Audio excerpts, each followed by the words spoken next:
et ce nouveau rebondissement dans le dossier Atos avec la démission de son président Bertrand Meunier.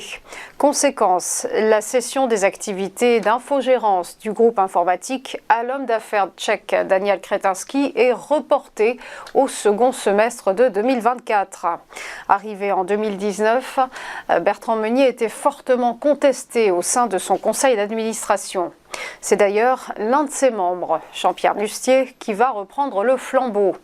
Pour rappel, le groupe Atos a vu sa valeur boursière dégringoler de près de 66% depuis 3 mois. On poursuit avec les marchés financiers toujours nerveux face aux risques géopolitiques. Avec un bond de près de 6% vendredi, les prix du pétrole ont poursuivi leur envolée. En réaction à la guerre entre Israël et le Hamas, les investisseurs redoutent des problèmes d'approvisionnement dans les pays voisins du Moyen-Orient. La crainte d'une propagation du conflit s'intensifie alors que l'assaut terrestre israélien sur Gaza est imminent et qu'un second front risque d'être ouvert par le Hezbollah libanais. À ce sujet, Emmanuel Macron a mis en garde le président iranien contre toute escalade. L'Iran doit tout mettre en œuvre pour éviter tout embrasement régional, a déclaré le chef de l'État après un entretien avec son homologue Ebrahim Raïssi. Terminons avec l'ouverture de la conférence sociale ce lundi au Conseil économique, social et environnemental. Les leaders patronaux et syndicaux y retrouveront Elisabeth Borne pour parler salaire et pouvoir d'achat. Seront présents également les 6 ministres concernés.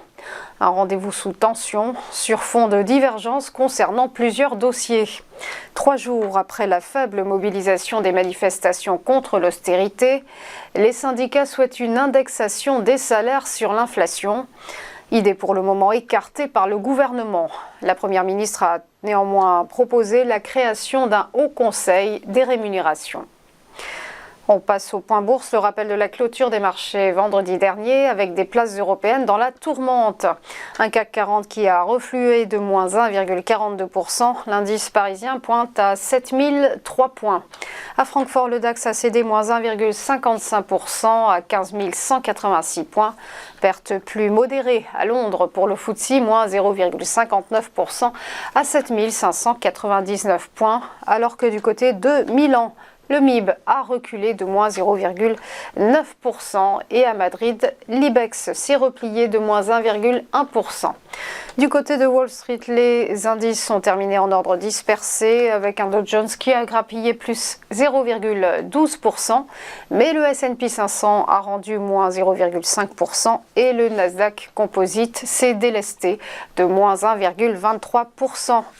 Et pour terminer ce tableau rouge, sachez que la bourse de Tokyo, elle aussi, termine en forte baisse, moins 2,03%. Voilà pour les news, on va marquer une première page de pub et on va se retrouver juste après pour ChronoCAC et l'ouverture des cotations. A tout de suite.